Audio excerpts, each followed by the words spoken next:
Si Margot me dit maintenant il faut sortir les poubelles et que je lui dis bah écoute, je vais le faire dans 5 minutes, j'ai d'abord ça à faire ou ça sera fait plus tard, ça peut être une source de querelle, de grosses querelles par exemple. Grosse querelle. Alors, elle Ah vous ouais. dit va jeter les poubelles, vous vous dites Bah, attends 2 minutes, je suis en train de finir ça, et il se passe quoi?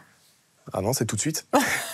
Et puis bah, moi je vais dire bah non, c'est pas tout de suite parce que là je suis occupé à ça, mais ça passe pas du tout et là ça part loin. Là. Moi des fois je dis des choses et je me dis merde. En fait, je suis bête. Je dis pourquoi j'ai dit ça. Et c'est vrai que sur le coup, avec la fatigue, l'anxiété, moi je travaille le matin, je cumule 2 jobs. J'essaie de tenir le cap parce que forcément, Margot, elle fait beaucoup, donc moi j'ai aussi envie de la décharger un maximum.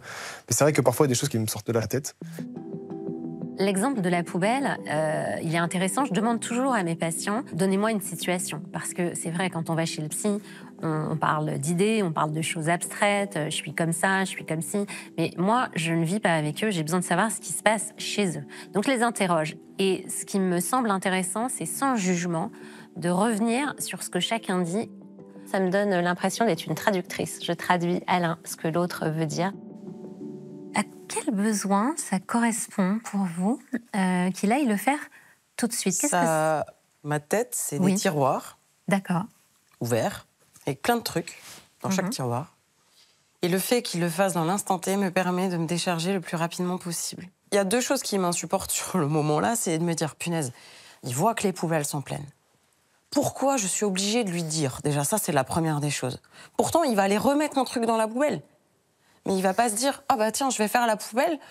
Non, il va se dire « Oh, il y a encore un peu d'espace dans cette poubelle ». Vous, quel sens ça a de dire « Attends 5 minutes, je vais le faire ». Je sais pas, parfois je suis en train de travailler sur mon ordinateur et je me dis que si je perds ce fil-là, je sais pas si je vais réussir à m'y remettre ou... Et donc j'aime pas être coupée dans mes tâches, c'est ça? Ouais, c'est ça.